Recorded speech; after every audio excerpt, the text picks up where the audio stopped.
the fee side with that lease side. Well, let's go ahead and get into it. All right. And in the studio, we have a good friend of mine, the phenomenal, the ingenious, the incomparable Delta Jones Walker. Delta, how you doing? I'm fine, Des. Thank you very much for having me. Did you like that introduction? I sure did. It was just like phenomenal. So we have a great discussion we're having today. I like money talks. I've been doing this whole thing about things I'm learning as I turn 29. Okay. I've learned that money makes people uncomfortable. Very. Very. And so what are some of the reasons you think people get uncomfortable when it comes to money? We'll get into your topic, but I'm just curious to hear, why do you think people get uncomfortable with money? Well, they're fine making the money, and they're fine holding it in their pocket or seeing it in their checking account or their savings. But when they have to start splitting the money, paying their share, so that means that the bottom line is going to diminish a little bit. People have issues with that. They're like living in fairy tale land, right? Fairy tale land. That's exactly where it is. So great segue into your topic today. We're talking about estate planning. Delta, to be honest, this was a word that I really got familiar with maybe 2 years ago. Okay. About what an estate really is and what that really means. I always thought that wills and trusts and estates were something for the more wealthy. No. Didn't realize that, hey, as a white-collar worker, I need to have my affairs in order for when I make that transition. So kind of give us a quick overview about what estate planning actually is. If you are a blue-collar worker. Yeah, I think I used the wrong color. I meant blue-collar, not white-collar. If you work, if you have a job, a job, a clock that you punch, you need to have an estate plan in place. Why? It doesn't necessarily mean that you are wealthy. It means that you have assets and you want to make sure that your house is in order. If you die without a will, you have died intestate. Intestate meaning that the state that you domicile in at the time of your transition will dictate how your assets will be distributed. So if I die without a will or trust and I own a couple properties in the city, Indiana can then say, this is what we're going to do with these properties after they take their cut. So let's just say you have a child and you have a wife and you have a child from a previous relationship, and you have a very good relationship with that child, but at the end of the day, that child is your child, and you transition without a will in place. The state of Indiana will give all of your proceeds to your wife that you are married to.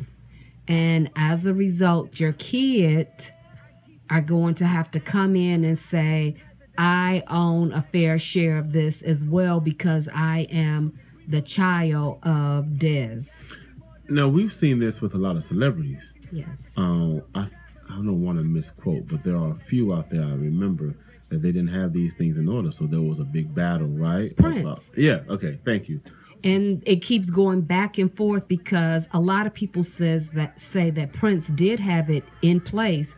It is just the person that he put in, I guess you could say, to oversee his personal or financial or legal documents says that he did not. And they want to say that they're saying that so that they could get a fair share of it. That's neither here nor there. We do not know, because right now what has not been produced is a will document or a trust document. So now when a situation like Prince's and he dies intestate without those documents, then now the state is going to be the distributor of his assets, and before they do that, they're going to get legal involved. They're going to get the estate, inheritance. Everyone's going to get involved, and when they get involved, they're going to get a cut.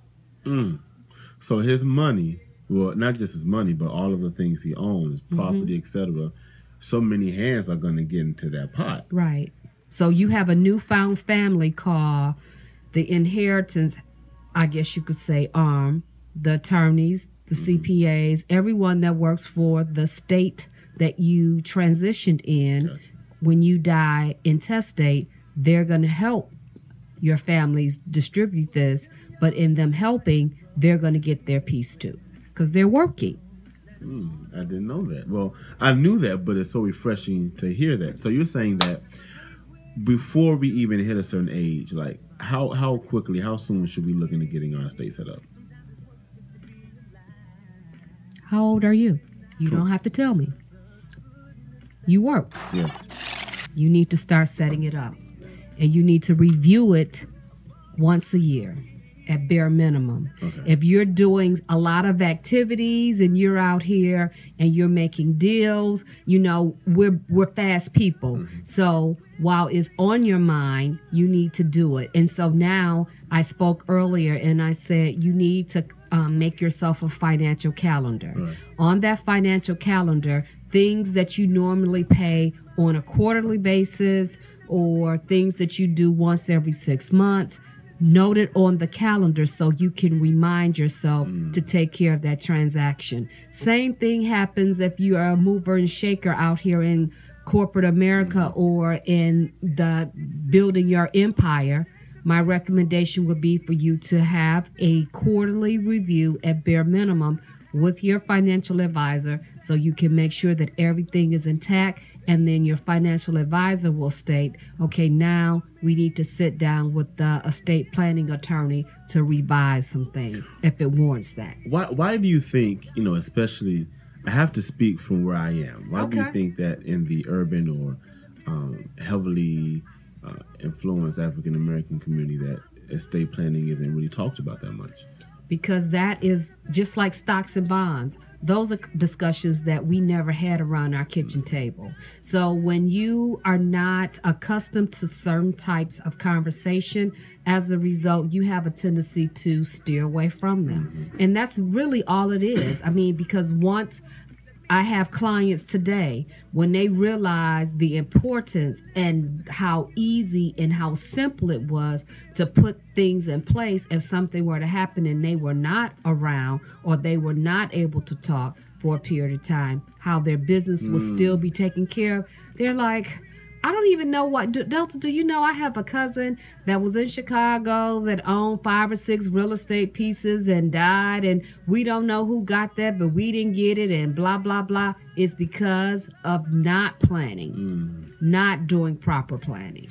So you mentioned even if somebody can't talk, right? So explain to us that process. Okay. What does that mean? Well, if you're disabled, Gotcha. or you are in a coma, or something happens and you're not able to take care of your day-to-day functions yourself, then you have a power of attorney, and you can have a dual power of attorney, you can have a healthcare power of attorney, you can have a power of attorney that handles your finances. Yeah. So if you feel like you don't want the individual to have all of your eggs in your basket, and you have 3 children, you might say, I'm gonna have the child that's strong with my finance, that's strong in finances, to be over my finances if I'm not able to take care of my financials myself. Yeah. My health care, my child that I know that's going to go in and ask the doctor all of the questions, be very thorough with it, that's the child that I'm going to have over my dual power of attorney health care. And then last but not least, my last dual power of attorney, I'm going to have my other child over. So that means that I've spread the responsibility amongst all of my children.